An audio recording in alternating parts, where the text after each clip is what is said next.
J'ai acheté ma maison au bord du lac sans le dire à personne. C'était censé être mon refuge tranquille. Une semaine plus tard, mon voisin a appelé et a dit « Il y a 20 voitures garées chez toi ». Confuse, j'ai ouvert les caméras de sécurité et je me suis figé. Ma sœur organisait une pendaison de crémaillère chez moi. Les invités portaient des cadeaux. Une bannière était accrochée au-dessus de la porte d'entrée. Elle se présentait comme la propriétaire. J'ai regardé pendant 30 secondes, j'ai pris mon téléphone et j'ai appelé le. Les gens me posent toujours des questions sur ces 30 secondes. Ils veulent savoir ce que je ressentais, si mes mains tremblaient, si j'ai crié à l'écran. La réponse honnête est que je ne ressentais rien. Je comptais. J'ai compté les voitures dans mon allée. J'ai compté les personnes que je pouvais voir à travers la caméra du salon. J'ai compté le nombre de mes propres biens que je pouvais voir être touchés, utilisés, déplacés, cassés. Et à peu près au moment où j'ai vu ma mère boire du vin dans un de mes bons bols en céramique parce que la fête était apparemment à court de verre, le comptage s'est arrêté et autre chose a pris le dessus. Pas la rage. La rage est bruyante. Et ce que je ressentais était le contraire de bruyant. C'était le moment le plus silencieux que j'ai jamais connu dans ma vie. Je veux raconter cette histoire correctement depuis le début parce que les 30 secondes n'ont de sens que si vous comprenez les 33 ans qui les ont précédés. J'ai grandi dans un mobil-home à l'extérieur d'une ville de taille moyenne dans la région montagneuse de l'Ouest. Mon père est mort quand j'avais 14 ans. Il a laissé derrière lui un pick-up, $700 et un silence dans la maison que ma mère a comblé en décidant, sans jamais l'annoncer, que ma sœur aînée était le projet et que j'étais le personnel. Ma sœur a 5 ans de plus que moi. Elle a appris très tôt qu'en pleurant fort, elle obtenait ce qu'elle voulait. Et ma mère a appris très tôt qu'il était plus facile de le lui donner que l'alternative. J'ai appris la 3e leçon, celle que personne ne vous enseigne exprès, que tout ce que j'avais était provisoire, pas à moi. Détenu en fiducie pour la famille, ce qui signifiait détenu en fiducie pour elle. Je peux vous en donner l'inventaire. L'été de mes 16 ans, j'ai fait du babysitting pour 3 familles toute la saison et je me suis acheté un vélo d'occasion. Bleu ciel, de la rouille sur un garde-boue, la plus belle chose que j'ai jamais possédée. Ma sœur l'a pris sans demander et l'a laissé chez une amie à 2 villes de là. Quand j'ai pleuré à ce sujet, ma mère m'a dit que j'étais égoïste, que ma sœur en avait besoin pour un entretien d'embauche et que la famille partage. Le vélo n'est jamais revenu. Personne n'est jamais allé le chercher. L'amie a déménagé le printemps suivant et le vélo a déménagé avec elle, et la leçon s'est installée dans mes os, là où vivent de telles leçons. Quand j'ai eu 19 ans et que j'ai terminé ma formation initiale dans la garde, mon unité m'a donné une montre. Elle n'était pas chère, mais elle était gravée et c'était la première chose qu'une institution m'ait jamais remise comme preuve que j'avais bien fait quelque chose. Ma sœur l'a empruntée pour un mariage. Elle ne m'a pas demandé. Elle a demandé à ma mère, qui a dit oui en mon nom pendant que j'étais en week-end d'exercice. La montre est revenue avec le verre cassé et l'une des goupilles manquantes. Et quand j'en ai parlé, on m'a dit d'arrêter de tout transformer en affaire d'État. La voiture est celle qui aurait dû tout m'apprendre. Je l'ai achetée à 21 ans avec ma prime d'engagement, payée intégralement en espèces, mon nom sur le titre de propriété, la première fois que j'avais signé un document légal qui rendait quelque chose mien. Puis j'ai été déployé pendant 9 mois. Pendant mon absence, il y a eu des papiers que ma mère a gérés, un renouvellement d'immatriculation, une question d'assurance, quelque chose qui nécessitait une signature et un déplacement au bureau du comté. Quand je suis rentré, la voiture était immatriculée au nom du mari de ma sœur. Ma mère a expliqué que c'était juste plus simple comme ça, puisque c'était eux qui la conduisaient. Je ne savais pas que quelqu'un la conduisait. Il m'a fallu 11 mois et un avocat que je pouvais à peine me payer pour récupérer ma propre voiture. Et à ce moment-là, la transmission était défaillante et il y avait des frites fossilisées sous les sièges. Et ma sœur était en colère contre moi. Elle était en colère contre moi pour avoir repris la chose qu'elle avait prise. C'était le schéma. Et je veux être précise à ce sujet parce que la précision est importante dans cette histoire. Ma famille ne me volait pas comme un étranger vole. Rapidement et avec honte. Ils absorbaient. Tout ce que je construisais était discrètement reclassé comme un bien partagé. Et mon rôle était de continuer à construire. Et le rôle de ma mère était de gérer ma réaction lorsque l'absorption se produisait. Et le rôle de ma sœur était d'être la gravité au centre de tout cela, attirant tout vers l'intérieur sans jamais dire merci une seule fois. Alors, quand je dis que j'ai acheté la maison au bord du lac sans le dire à personne, je ne veux pas que vous entendiez secret. Je veux que vous entendiez ingénierie. J'avais passé toute ma vie à regarder ce qui arrivait aux choses qui m'appartenaient et dont ma famille connaissait l'existence. La maison allait être la première chose qu'ils ne découvriraient jamais. Je pilote pour une compagnie aérienne régionale. Turbopropulseur, vol court-courrier, le genre de liaison où vous reconnaissez la moitié des passagers et où l'agent d'embarquement connaît votre commande de café. Je pilote depuis l'âge de 20 ans. D'abord dans la garde, puis commercialement. Et je suis doué pour ça, de la manière peu glamour qui compte. Je suis la pilote dont la paperasse est toujours faite, dont les listes de contrôle sont toujours suivies, qui n'a jamais reçu le moindre avertissement. Le pilotage m'a appris la chose que mon enfance avait commencé à m'apprendre et n'avait jamais terminé. Les systèmes vous protègent. Les sentiments sont la météo. On ne discute pas avec la météo. On planifie en fonction d'elle. L'épargne a duré 15 ans. Je veux l'exposer clairement parce que plus tard dans cette histoire, les gens diront des choses comme « Tu as tellement de choses et tu n'as même pas besoin de cette maison ». Et je veux qu'il y ait une trace de ce que le fait d'avoir a réellement coûté. J'ai partagé un appartement d'une chambre avec un autre pilote pendant 6 ans. Nous alternions nos horaires si complètement que nous sommes restés une fois 19 jours sans nous voir éveillés, laissant des notes sur le réfrigérateur comme des fantômes hantant la même maison par roulement. Ma part du loyer est restée inférieure à $900 par mois pendant tout ce temps. Je conduisais une berline de 12 ans avec un tableau de bord fissuré par le soleil. Je préparais un déjeuner pour chaque service que je faisais, absolument chacun. 15 ans de sandwich dans une glacière souple pendant que le reste de l'équipage commandait de la nourriture à l'aéroport. Quand mes collègues s'envolaient pour des mariages à l'étranger, je prenais leur service. Quand la compagnie aérienne proposait des heures supplémentaires, je les prenais. Quand une compagnie de charter avait besoin de pilotes contractuels pour des vols médicaux pendant les rotations de repos, je leur donnais mes rotations de repos. Je ne me faisais pas faire les ongles. Je n'allais pas au brunch. Pour mon propre 30e anniversaire, je me suis acheté une part de gâteau de supermarché et je l'ai mangé dans la salle de repos de l'équipage entre deux vols. Et je ne vous dis pas cela pour être digne de pitié. Je vous le dis parce que j'étais heureuse de le faire.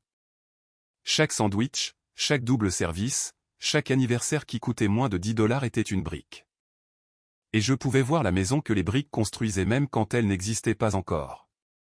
Je gardais l'argent sur des comptes dont ma famille ne connaissait pas l'existence, dans une banque que ma famille n'utilisait pas, avec des relevés dématérialisés envoyés à une adresse électronique que j'avais créée exactement à cet effet. Si cela semble paranoïaque, je vous renverrai gentiment à la voiture. La maison, quand je l'ai enfin trouvée, avait 3 chambres au bord d'un lac dans le nord de l'État, une terrasse panoramique, un quai qui avait besoin de travaux, un bouquet de vieux pins qui donnait à toute la propriété une odeur d'intérieur de coffre en cèdre. La première fois que mon agent immobilier me l'a fait visiter, je me suis tenu sur la terrasse, j'ai regardé l'eau et j'ai dû poser ma main sur la balustrade parce que mes genoux ont fait quelque chose qu'ils n'avaient jamais fait dans aucun avion. J'ai payé $462 000. J'ai signé en mai. Le jour où j'ai signé, je suis allé dans un fast-food, j'ai acheté un petit frosty et je l'ai mangé dans le parking avec la climatisation en marche. Et j'ai pleuré. Le genre de pleurs que vous avez quand quelque chose que vous poursuivez depuis 15 ans vous laisse enfin l'attraper. Pas bruyant, juste constant, privé et mien. Je l'ai dit à exactement 3 personnes. Mon agent immobilier qui devait savoir, l'ami avec qui j'avais partagé l'appartement, en qui j'avais confiance comme on fait confiance à quelqu'un après 6 ans de notes sur le réfrigérateur, et le conseiller financier qui avait vu le compte grossir brique par brique. C'était la liste complète. Pour ma famille, j'ai construit une histoire de couverture si ennuyeuse qu'elle ne pouvait pas survivre à une question de suivi, parce que l'ennui est le meilleur camouflage qui soit. J'ai dit à ma mère que je louais un studio près de l'aéroport. Les studios près des aéroports n'invitent pas à la curiosité. Personne ne demande à venir voir votre studio près de l'aéroport. Personne ne demande si votre studio près de l'aéroport a de la place pour les enfants à Noël. Le mensonge est resté là pendant des mois, faisant son travail silencieux. Et pas une seule personne ne m'a jamais posé une seule question à ce sujet. J'ai emménagé lentement en juin, une voiture à la fois pendant mes jours de congé, une cafetière, une boîte de livres, les bols en céramique bleue que je possédais depuis ma formation de base. Qui avait survécu à 4 déménagements et à un déploiement et qui était ce que j'avais de plus proche d'objets de famille. J'ai acheté un lit à un couple de retraités à 2 heures de route et un canapé sur une annonce de petites annonces à 40 miles dans l'autre direction, et j'ai transporté les deux moi-même. Chaque clou que je plantais dans ces murs me donnait l'impression de recoudre ma propre peau sur mon corps. La première nuit où j'y ai dormi, je me suis tenu sur la terrasse à 23 heures et j'ai entendu un plongeon lui rappeler de l'autre côté de l'eau. Je n'en avais jamais entendu en personne auparavant. Je suis resté là dans le noir et j'ai pensé clairement et spécifiquement, personne ne peut prendre ça. Je veux que vous vous souveniez que j'ai pensé cela avec ces mots parce que l'univers s'en est certainement souvenu. Maintenant, je dois vous parler de la sécurité parce que les commentaires sur des histoires comme celle-ci disent toujours la même chose. Elle aurait dû changer les serrures. Elle aurait dû avoir des caméras. Comme si les personnes qui se font violer par leur famille étaient celles qui ont oublié d'être prudentes. J'ai changé les serrures la première semaine de juin, avant même d'avoir fini d'emménager. Des serrures intelligentes sur les portes avant et arrière avec des codes rotatifs que je changeais toutes les 2 semaines sur un rappel de calendrier. Cette caméra, porte d'entrée, porte arrière, quai, allée, garage, le salon, et une cachée entre des livres sur l'étagère faisant face à l'entrée principale de l'intérieur, parce que les caméras visibles vous disent que quelqu'un est venu et la cachée vous dit ce qu'ils ont fait. Tout cela était envoyé vers un compte cloud enregistré sous une adresse électronique qui ne contenait pas mon nom. Authentification à 2 facteurs surtout. J'ai fait suivre mon courrier à une boîte postale en ville.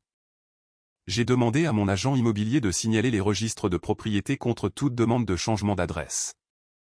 J'ai nettoyé mes réseaux sociaux sur 3 ans et j'ai verrouillé ce qui restait. Et j'ai recruté le voisin. C'est un homme plus âgé, à 3 portes de là, à la retraite, le genre de personne qui a vécu sur ce lac pendant 40 ans et qui remarque quand un nouveau héron apparaît, sans parler d'une nouvelle voiture.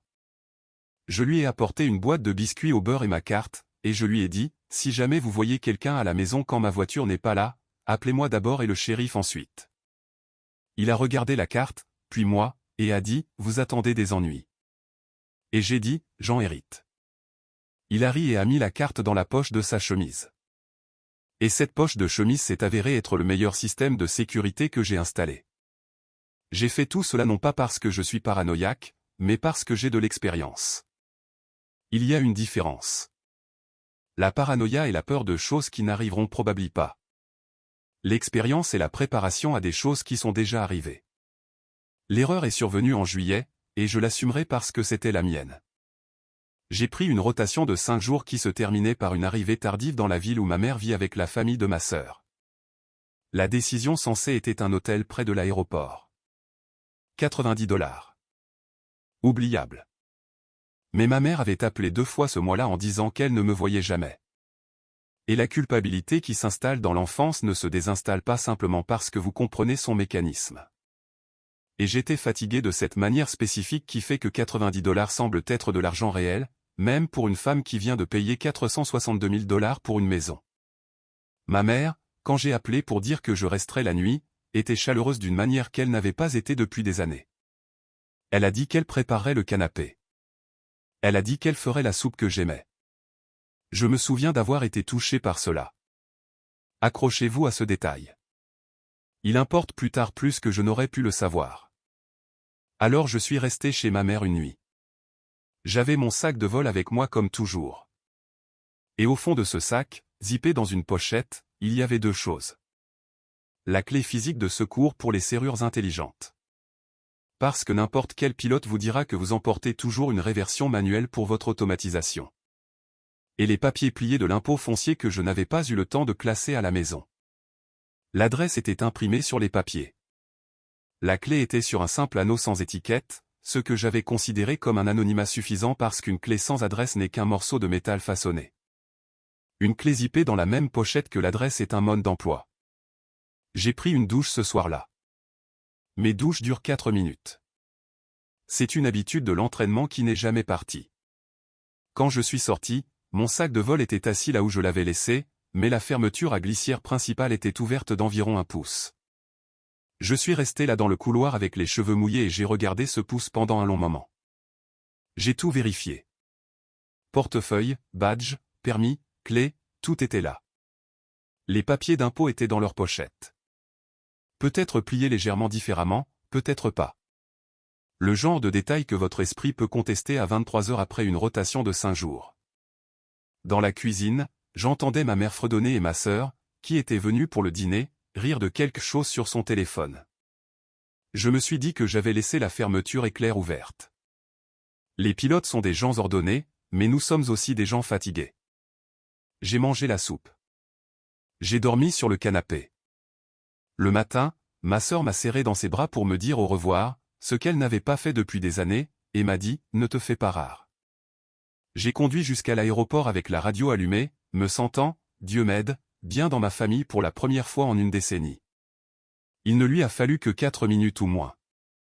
Une photographie d'une clé peut être reproduite dans n'importe quelle quincaillerie avec la bonne machine.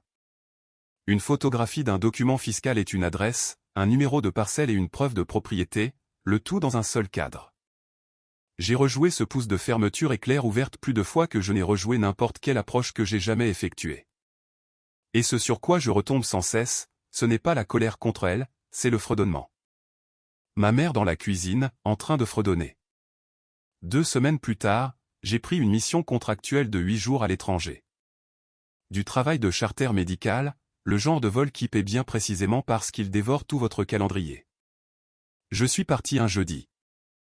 La maison était fermée à clé, armée et silencieuse. J'avais changé les codes de la serrure intelligente ce lundi-là comme prévu. La clé de secours physique, bien sûr, ouvre le pen dormant, peu importe ce que font les codes. C'est ce que signifie le secours. Le samedi soir à 21h47 mon heure, j'étais assise sur un lit d'hôtel dans une ville étrangère, en train de manger une empanada au micro-ondes quand le voisin a appelé. « Chérie », a-t-il dit, et sa voix faisait ce que font les voix d'hommes prudents quand ils ont répété une phrase d'ouverture.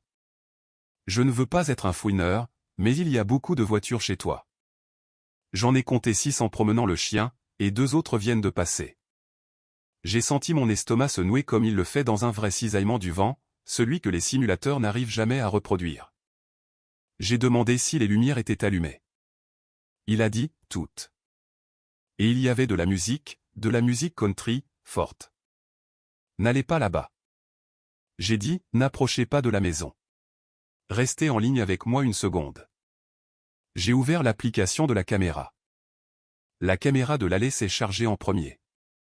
Le SUV de ma sœur, le camion de son mari, la berline de ma mère, un minivan que je ne reconnaissais pas. 2 autres voitures derrière, et pendant que je regardais, des phares ont balayé le cadre alors qu'une autre arrivait. Je suis passé à la caméra de la porte d'entrée. Il y avait des ballons collés au cadre de ma porte, rose et blanc. Une bannière était accrochée au-dessus de l'entrée, et l'angle de la caméra coupait les mots, et une partie de mon cerveau générait encore des explications innocentes. Mauvaise maison, surprise, intervention, rêve élaboré. Quand je suis passé à la caméra de la bibliothèque, la cachée, celle qui vous montre ce qu'ils ont fait, il y avait plus de 20 personnes dans mon salon. Ma sœur se tenait au milieu d'eux portant une écharpe, du genre de celles qu'ils vendent pour les enterrements de vie de jeunes filles, tenant une flûte de champagne. Ses enfants sautaient sur mon canapé avec leurs chaussures. Son mari se tenait à mon îlot de cuisine en train de découper quelque chose sur un plat, gesticulant avec le couteau tout en racontant une histoire que je ne pouvais pas entendre. Il y avait un gâteau sur mon comptoir. Il y avait des sacs cadeaux alignés près de la porte, du papier de soie en sortant, et un batteur sur socle en boîte avec un ruban dessus. Et dans mon fauteuil de lecture, celui que j'avais positionné pour faire face à l'eau, ma mère était assise, sans chaussures et les pieds repliés, buvant du vin dans un de mes bols en céramique bleue, parce que 23 adultes épuiseront la réserve de verre de n'importe qui. J'ai zoomé la caméra sur la bannière au-dessus de ma cheminée, des lettres dorées sur fond blanc. Il y avait le nom de ma sœur dessus et celui de son mari. Bienvenue à la maison. Je veux décrire ce qui s'est passé dans ma poitrine à ce moment-là parce que c'est le point charnière de toute cette histoire. Il y a eu un flash de quelque chose d'énorme, une seule image blanche et brûlante, puis il a disparu. Et ce qui l'a remplacé était une immobilité que j'ai reconnue parce que c'est l'immobilité exacte qui arrive dans un cockpit quand quelque chose a vraiment mal tourné. Le sentiment s'écarte et la procédure prend le relais.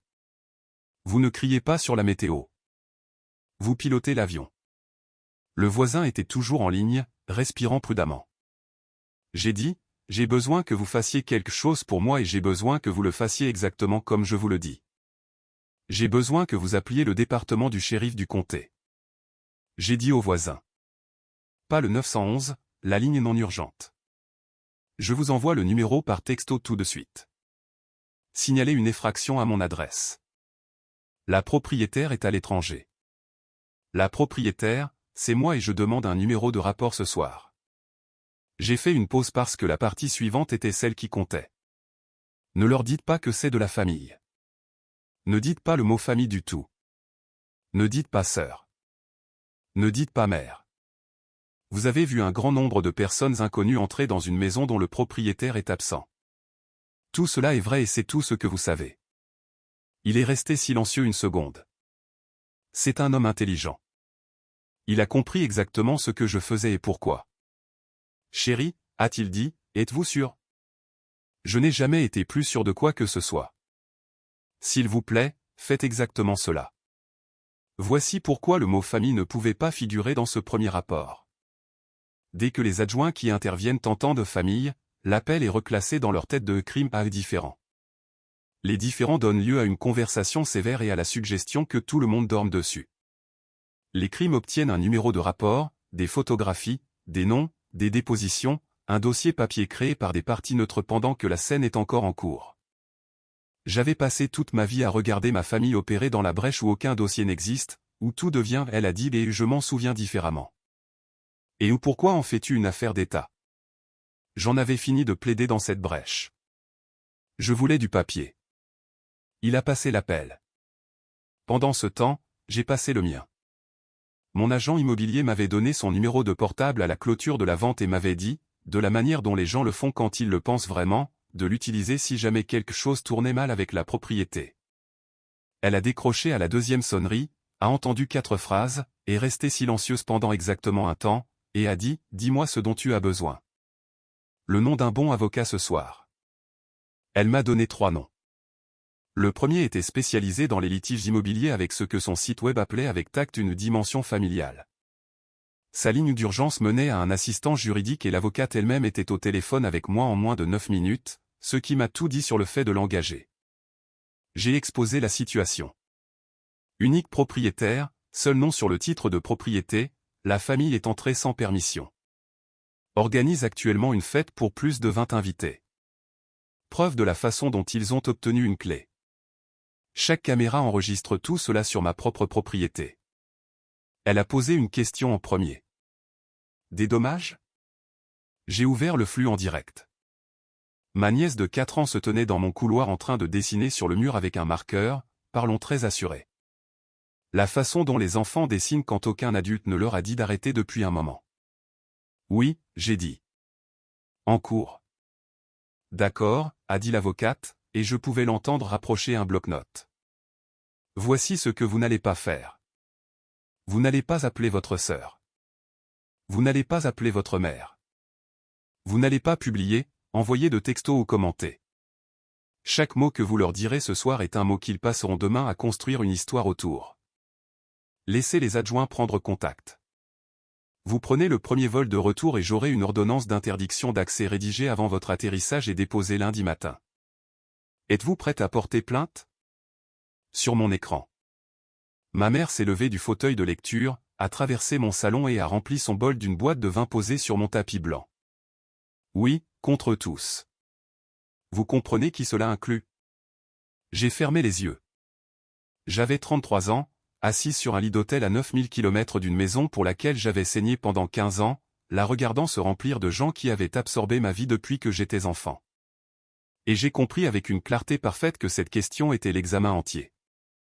Chaque test précédent avait été assez petit pour être échoué discrètement. Le vélo, la montre, la voiture. C'était la finale et il n'y avait qu'une seule question, et c'était un choix multiple avec 2 options.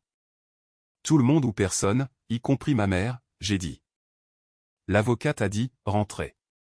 Ne parlez à personne. Je m'en occupe à partir de maintenant. Les adjoints sont arrivés chez moi à 23h02. J'ai regardé la scène depuis le lit de l'hôtel sous cet angle de caméra, comme le pire agent de sécurité du monde. J'ai regardé la caméra de l'allée capter les gyrophares de la voiture de patrouille balayant le SUV de ma sœur. J'ai regardé la caméra de la porte d'entrée alors que 2 adjoints montaient mes marches, passaient devant les ballons et frappaient. J'ai regardé la caméra de la bibliothèque alors que la musique s'arrêtait et que 20 et quelques adultes se figeaient collectivement comme le font les pièces coupables. Cette petite demi-seconde où tout le monde regarde tout le monde pour savoir qui va jouer l'innocence en premier. Ma sœur a ouvert ma porte d'entrée en tenant son champagne. Je ne pouvais pas entendre l'audio de cette caméra, mais je n'en avais pas besoin. Je l'ai regardée faire un geste expansif vers la pièce derrière elle, l'hôtesse accueillant les retardataires. J'ai regardé l'adjoint dire quelque chose. Je l'ai regardé rire et poser sa main à plat sur sa poitrine, puis produire de quelque part près de ma table d'entrée une clé. Ma clé, sa forme reconnaissable même à la caméra, brandie comme une accréditation. Et puis j'ai assisté à la plus longue conversation de ma vie en pantomime. L'adjoint parlant, la posture de ma sœur changeant par degrés, son mari arrivant à la porte avec le couteau à découper toujours à la main et se faisant dire visiblement de le poser, ma mère apparaissant derrière eux avec son bol de vin, les invités commençant à se diriger vers les pièces du fond. Ramassant leur sac à main, toute l'architecture confiante de la soirée s'affaissant comme la bannière le faisait déjà. La scène a mis 2 heures et demie à se vider. Les adjoints ont été patients et minutieux d'une manière dont je serai reconnaissante jusqu'à ma mort. Ils ont tout photographié. Ils ont pris les noms. 23 adultes et 7 enfants, tous enregistrés. Ils ont noté les récipients ouverts, le gâteau, la table des cadeaux. Et puis ils ont fait quelque chose que je n'avais pas demandé et que je n'aurais jamais pu scénariser. Ils ont inspecté la maison. Le rapport, quand je l'ai lu plus tard, était rédigé dans l'anglais procédural le plus plat imaginable, et c'était le document le plus dévastateur que j'ai jamais tenu. Valise au pluriel. Vêtements suspendus observés dans le placard de la chambre principale. Articles de toilette et cosmétiques observés dans la salle de bain principale. Sujet féminin adulte a identifié la deuxième chambre comme sa chambre. Médicaments sur ordonnance, literie et effets personnels observés dans la deuxième chambre. Effets d'enfants observés dans la troisième chambre. L'adjoint responsable m'a appelé une fois la scène sécurisée. Il avait la voix calme et posée d'un homme qui a vu la plupart des choses 2 fois. Il a confirmé que la maison était vide et sécurisée. Il m'a donné le numéro du rapport, puis a dit « Madame, puis-je vous demander quelque chose ? Votre sœur a-t-elle dit aux gens que c'était sa maison ? Qu'est-ce que vous voulez dire ?» Quand nous sommes arrivés, 2 des invités sont venus nous voir très contrariés, demandant s'il y avait eu une erreur. Ils ont dit qu'elle leur disait depuis des semaines qu'elle venait d'acheter la maison. Certains d'entre eux avaient apporté des cadeaux de pendaison de crémaillère. Il y a une carte sur une boîte dans votre cuisine adressée à elle pour votre belle nouvelle maison. Je me suis assise par terre dans la chambre d'hôtel, le dos contre le lit. Madame, vous êtes toujours là ? Je suis là. Encore une chose, et je ne suis probablement pas censé donner mon avis. Un des invités, un collègue de votre beau-frère, nous a demandé comment faire une déposition de témoin. Il n'est pas content. Il dit que votre sœur lui a dit qu'elle avait hérité de la propriété. Une pause. Des papiers qui se froissent. De son défunt père. Mon père est mort depuis 19 ans. Il a laissé un pick-up et 7 cents $.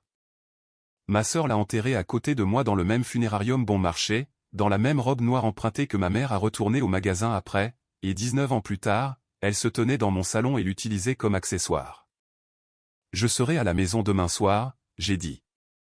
Ne laissez personne vous dire que les affaires de famille sont compliquées. Celle-ci est très simple. Il a ri une fois, surpris. Oui, madame. À demain. J'ai pris le premier vol à 2h15 heure locale et j'ai dormi peut-être 40 minutes en l'air. J'ai atterri aux États-Unis, passé la douane avec la mâchoire si serrée qu'elle me faisait mal, pris la correspondance, récupéré ma voiture et conduit le dernier tronçon vers le nord sans m'arrêter sauf pour le carburant. Au moment où je me suis garé dans ma propre allée, il était 18h15 et j'étais éveillé depuis près de 30 heures. Je suis resté assise dans la voiture pendant 2 minutes complètes avant d'entrer. Je savais que quoi que je vois dans l'heure suivante, je le verrais pour le reste de ma vie, et je voulais entrer d'un pas assuré. La maison sentait la bière renversée, la fumée de cigarettes et quelque chose de légèrement brûlé. Le glaçage sur l'îlot de cuisine avait durci en une pellicule. La bannière pendait toujours au-dessus de ma cheminée, affaissée dans un coin, la moitié de ses lettres dorées se décollant, son nom pendant vers le manteau. J'ai sorti mon téléphone et j'ai tout documenté pièce par pièce. De la manière dont vous documentez un avion après un atterrissage brutal, sans pleurer, sans toucher, en enregistrant. Le couloir, des dessins au marqueur sur toute sa longueur, un animal à long cou qui aurait pu être une girafe, et un mot répété 4 fois avec les énormes lettres tremblantes d'un enfant de 4 ans. Le salon, mon tapis blanc taché de rouge violacé en une flaque de la taille d'une assiette. Une deuxième tache plus petite près du fauteuil. La cuisine, mes bols en céramique bleue empilés négligemment dans l'évier. 3 d'entre eux ébréchés. Les bols qui avaient survécu à la formation de base, 4 déménagements et un déploiement et qui n'ont pas pu survivre à une soirée de ma famille. Ma bonne planche à découper en bois déformé et fendue le long d'une jointure parce que quelqu'un avait coupé une pastèque dessus et laissé l'écorce humide toute la nuit. Dans la salle de bain, ma serviette, la grande blanche épaisse que je m'étais offerte comme cadeau de clôture, le plus bel objet que j'ai jamais acheté pour mon propre confort, gisait froissé sur le sol avec une empreinte de chaussure dessus. Et puis les chambres, qui n'étaient pas endommagées. Les chambres étaient pires qu'endommagées. Dans le placard principal, les robes de ma sœur pendaient à côté de mes uniformes, non pas jetées sur une chaise, mais suspendues, espacées sur des cintres, installés. Son maquillage était disposé sur ma coiffeuse par étage. Le déodorant de son mari se tenait sur ma table de chevet à côté d'une bière à moitié finie qui était devenue éventée et tiède. Dans la deuxième chambre, ma mère avait défait ses valises. 4 tenues dans le placard, son propre oreiller dans sa propreté d'oreiller apporté de la maison, posé à la tête du lit qu'elle avait choisi. Ses médicaments étaient alignés sur la commode, rangés par heure de prise, comme elle les a disposés toute ma vie. Sur la table de chevet, un livre de poche avec un marque-page dedans. Chapitre 3. Je suis resté longtemps dans l'embrasure de cette porte. Une fête, c'est une nuit. Un oreiller de la maison, c'est un plan. Un marque-page au chapitre 3, c'est une femme qui s'attend à lire le chapitre 4 dans ce lit. Ils ne visitaient pas ma maison. Ils y emménageaient. Et la fête n'était pas une fête. C'était un événement de lancement. L'adjoint est revenu à 19h30 et nous avons fait le tour ensemble. Il a pris ses propres photographies à côté des miennes, a mis sous scellé les articles que j'étais prêt à qualifier de preuves, et m'a donné les noms de tous les adjoints qui avaient été sur les lieux. En partant, il s'est arrêté sur mon porche, a regardé l'eau et a dit quelque chose que je porterai jusqu'à ma tombe. Capitaine, je veux vous dire que vous avez tout fait correctement. La plupart des gens dans votre situation, ils appellent d'abord la sœur. Ils essaient de parler. Ils essaient de réparer les choses. Et le temps qu'ils soient prêts à agir, l'autre partie a eu 3 jours pour construire une histoire et recruter un public pour elle. Vous avez sauté cette étape. Vous êtes allé directement au papier. Je ne vois pas ça très souvent, presque jamais en famille. J'ai tenu pendant toute sa visite sans pleurer, puis j'ai pleuré le temps d'un mouchoir, qu'il m'a tendu de sa poche tout en faisant semblant d'étudier son presse-papier. Puis il est parti et j'ai dormi cette nuit-là dans un sac de couchage sur la terrasse parce que je ne pouvais pas encore me coucher dans un lit où ma sœur avait dormi. Les appels téléphoniques ont commencé le vendredi matin. Je n'ai pas répondu. 14 appels ce premier jour. Ma sœur encore, son mari, ma mère, un numéro qui s'est avéré être celui de la mère de son mari et un que je ne reconnaissais pas qui a laissé un message vocal. Le collègue de la fête, celui qui avait demandé aux adjoints comment faire une déposition. Il s'est excusé d'avoir été dans ma maison. Il a dit qu'il se sentait mal à ce sujet. Il a demandé s'il y avait quelque chose qu'il pouvait faire. Je l'ai rappelé. Il y en avait. Il a donné à mon avocate une déclaration sous serment ce week-end-là. De même qu'un couple qui était venu d'un autre État, à qui ma sœur avait dit qu'elle avait hérité d'un peu d'argent et acheté une maison au bord du lac pour que les enfants puissent grandir près de l'eau. Ils avaient apporté le batteur sur socle. Ils voulaient le récupérer. Ils l'ont récupéré. La première fois que ma mère a réussi à me joindre, c'était 11 jours après la fête, d'un numéro que je ne reconnaissais pas, ce qui est la seule raison pour laquelle j'ai décroché. Sa voix est arrivée avec cette intonation qu'elle prend quand elle veut quelque chose. Le registre chaud et doux que je considère maintenant comme sa voix de demande. Chérie, tu dois laisser tomber. Ta sœur est hors d'elle. Elle n'a jamais voulu que ce soit comme ça. Nous pensions que tu serais contente. Vous pensiez que je serais contente. Elle voulait juste que tu partages avec elle. Tu as tellement de choses. Tu n'as même pas besoin de cette maison. Tu n'y es jamais. Maman, as-tu dit aux gens à cette fête que la maison était la sienne? Un silence avec de la texture. J'ai peut-être mentionné qu'elle avait été impliquée dans l'achat. L'était-elle? Était-elle impliquée dans l'achat? Chérie, tu es cruelle. Était-elle impliquée dans l'achat? Non. Savais-tu qu'elle avait copié ma clé? Je n'étais au courant d'aucune clé. Étais-tu au courant de la fête? J'étais au courant de la fête. Savais-tu que c'était chez moi? Silence. Savais-tu que c'était chez moi? Oui. Savais-tu que je ne savais pas? Elle n'a pas répondu à celle-là. J'ai écouté sa respiration pendant 3 secondes et dans ces 3 secondes, j'ai entendu toute mon enfance. Chaque vélo, chaque montre, chaque signature qu'elle avait gérée en mon nom. J'ai raccroché 11 jours et la seule question à laquelle elle ne pouvait pas répondre était la seule qui comptait. L'engrenage judiciaire, une fois enclenché, a tourné vite. Lundi, les ordonnances d'interdiction d'accès ont été déposées. Mardi, la poursuite civile pour violation de propriété et dommages matériels. Mercredi, la demande d'une injonction de protection les maintenant tous à 100 yards de la limite de la propriété. Le jeudi, mon avocate avait tout détaillé. Le tapis, la planche à découper, les bols, la réparation du mur, le nettoyage professionnel, le deuxième changement complet des serrures, les caméras supplémentaires, 11 400 $ de dommages documentés. Chaque ligne étayée par une photographie et un reçu parce que la femme dont la paperasse est toujours faite ne cesse pas d'être cette femme en cas de crise. Elle le devient encore plus. Et puis leurs déclarations ont commencé à arriver par le biais du processus de communication de la preuve. Et j'ai pu lire dans des documents officiels l'histoire que ma famille avait construite. Je veux partager 3 phrases de ces déclarations parce qu'ensemble, elles forment un portrait. Le mari de ma sœur a dit aux adjoints officiellement qu'il avait supposé que je serais raisonnable une fois qu'elle se calmerait. Se calmerait, comme si la température était le problème, comme si la maison était une humeur que j'avais. Ma sœur a déclaré qu'elle avait prévu de me surprendre avec un accord de copropriété. Elle a également déclaré dans le même document que j'avais toujours su qu'elle avait plus besoin de la maison que moi à cause des enfants.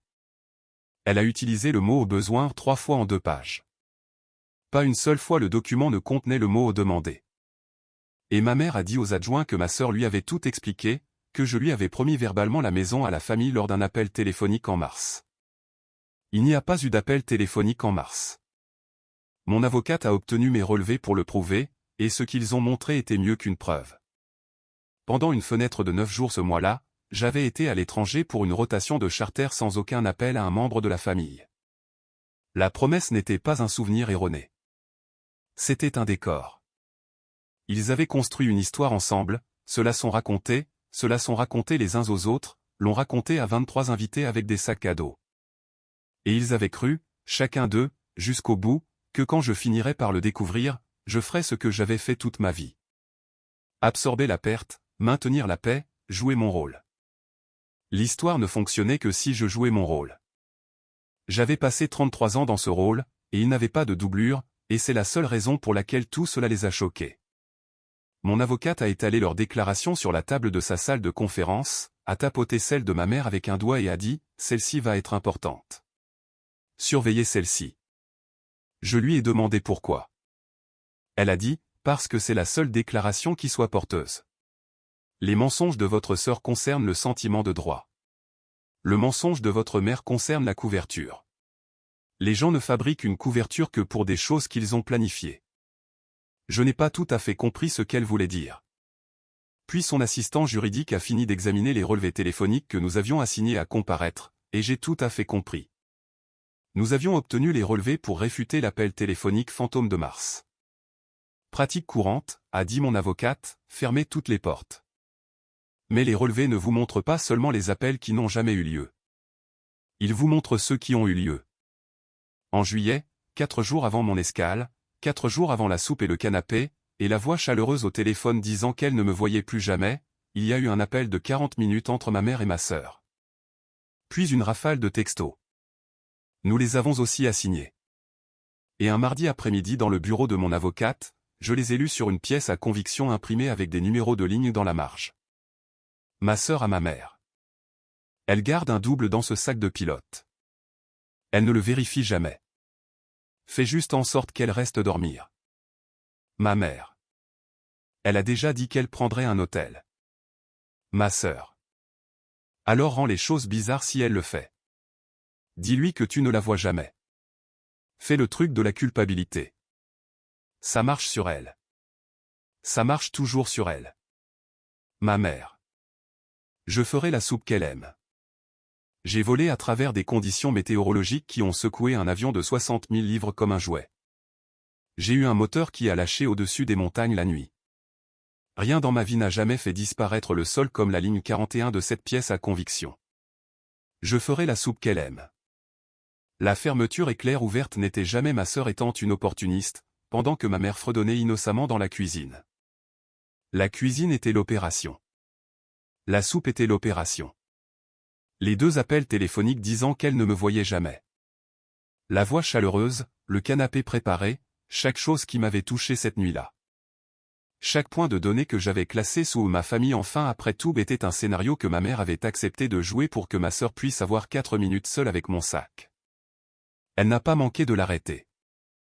Elle l'a organisé. Mon avocate m'a regardé lire la pièce à conviction 2 fois. Puis elle a dit doucement, j'ai besoin de savoir si cela change quelque chose dans la façon dont vous voulez procéder. J'ai pensé au fredonnement. J'ai pensé à un marque-page au chapitre 3 et à un oreiller à portée de la maison et à une femme qui avait géré mes réactions pendant 33 ans, me gérant finalement hors de ma propre maison. Et j'ai pensé à la question à laquelle ma mère ne pouvait pas répondre au téléphone. Savais-tu que je ne savais pas? Et j'ai réalisé que je la posais 11 jours trop tard et à un niveau trop bas. Elle n'avait pas simplement su que je ne savais pas. Elle était la raison pour laquelle je ne savais pas. Cela ne change rien à la procédure. J'ai dit à mon avocate. Cela change tout pour l'éloge funèbre. La procédure civile de l'État exigeait une médiation avant le procès. Donc, en octobre, nous nous sommes tous assis dans une salle de conférence avec un médiateur qui portait des lunettes de lecture sur une chaîne et avait la patience de la géologie. Ma sœur a amené un avocat qui avait l'air de faire l'affaire comme une faveur et le regrettait. Son mari ne s'est pas présenté. Ma mère est arrivée portant un cardigan que je lui avais acheté 2 Noëls auparavant, ce que je choisis de croire n'était pas délibéré et que je sais dans mon cœur que ça l'était. Ma sœur a pleuré pendant près d'1 heure. Elle est douée pour ça. Elle a eu toute une vie de pratique et toute une vie de résultats. Elle a dit que je détruisais la famille. Elle a dit que les enfants ne comprendraient jamais. Elle a dit que j'avais toujours été froide, que je comptais tout, que je tenais les comptes depuis que nous étions enfants. Et sur ce dernier point, je suis en fait d'accord, parce que quelqu'un dans une famille comme la mienne ferait mieux de tenir les comptes, car le score s'accumule de toute façon. Elle a dit que notre père aurait honte de moi. Elle a invoqué l'homme dont elle avait loué la mort comme histoire de couverture. Et le médiateur, qui avait lu les dépositions des témoins, a enlevé ses lunettes et les a nettoyées pendant un long moment. Mon avocate m'avait dit de la laisser parler, alors je l'ai laissée parler. Quand ce fut mon tour, j'ai dit un paragraphe. Voici mon offre. Vous remboursez mes dommages documentés. 11 400 $. Vous signez un accord permanent de non-contact et d'interdiction d'accès couvrant ma propriété, et vous envoyez une déclaration écrite à chaque invité qui a assisté à cette fête pour corriger les faits. La maison est à moi. Elle n'a jamais été qu'à moi, et toute affirmation contraire était fausse. Faites ces 3 choses et j'abandonne les plaintes pour violation de propriété. Refusez et nous irons au procès, et je demanderai le maximum pour chaque chef d'accusation, je diffuserai les enregistrements vidéo et je lirai vos messages textes à voix haute en audience publique. Le médiateur a regardé l'avocat de ma sœur. L'avocat de ma sœur a regardé ma sœur. Ma sœur m'a regardé avec une expression que je ne lui avais jamais vue en 33 ans, parce qu'elle n'avait tout simplement jamais été requise d'elle auparavant. L'expression d'une personne rencontrant un mur là où une porte a toujours été. Je ne signerai rien qui dit que j'ai menti, a-t-elle dit. Alors on se verra au tribunal, j'ai dit. Et j'ai rejoué cette phrase de nombreuses fois et je peux vous dire qu'il n'y avait aucun tremblement dedans. Cela a duré jusqu'en février. Les accusations de violation de propriété criminelle ont été retenues contre ma sœur, contre son mari, et bien que quelque chose dans ma poitrine se soit déchiré silencieusement pendant que cela se produisait, contre ma mère. Qui avait été informé par les adjoints le soir de la fête que la propriété était la mienne, et qui était revenu le lendemain matin avec ma sœur de toute façon, pour récupérer leurs affaires sans permission. Les textos ont été présentés comme preuve. L'appel téléphonique fantôme de mars a été démantelé en 11 minutes avec un journal d'appel et un manifeste de vol. Les dépositions des invités sont arrivées une par une. Le couple du batteur sursoclé, le collègue écœuré, des gens ordinaires décrivant en langage simple l'histoire qu'on leur avait racontée par une femme en écharpe. Ma sœur et son mari ont eu de l'approbation et des travaux d'intérêt général. Le dédommagement civil s'est élevé à 14 200 $ plus les frais. Les ordonnances d'interdiction d'accès ont été rendues permanentes, et ma mère a reçu une condamnation avec sursis et une amende, ce qui sur le papier est le résultat le plus léger dans la salle et en réalité est le plus lourd parce que le papier n'a jamais été là où ma mère vivait. Ma mère vivait dans la version des événements, et la version des événements avait maintenant un numéro de dossier. Mais le moment pour lequel j'étais venu, le moment pour lequel j'avais traversé un océan et une enfance entière pour l'entendre est arrivé lors du prononcé de la peine, lorsque la juge a enlevé ses lunettes et a regardé ma sœur pendant un long moment. Madame, je veux être clair sur ce que le dossier montre parce que vous avez utilisé le mot malentendu 9 fois dans cette salle d'audience. Un malentendu ne photographie pas une clé. Un malentendu n'imprime pas une bannière. Ce que vous avez commis était une occupation planifiée du domicile d'une autre personne. Et le fait que la propriétaire soit votre sœur est le facteur aggravant ici, pas le facteur atténuant. Puis elle s'est tournée et a regardé ma mère, et la salle d'audience est devenue très silencieuse, et j'ai arrêté de respirer parce que je savais ce qu'il y avait dans les pièces à conviction, et elle aussi. Et vous, vous n'étiez pas une invitée à cela. La cour a lu la ligne 41. Ma mère a baissé les yeux sur ses mains. Pour mémoire, a dit la juge, la mère de l'accusé refuse de regarder sa fille. Notez que la fille qu'elle refuse de regarder est celle qui a rendu la soupe possible. Ma mère a commencé à pleurer, la voix de demande se dissolvant en larmes de demande. Et pour la première fois de toute ma vie, dans une pièce construite spécifiquement à cet effet, avec une partie neutre président et chaque mot étant consigné par un sténographe, personne n'a bougé pour la réconforter, y compris moi.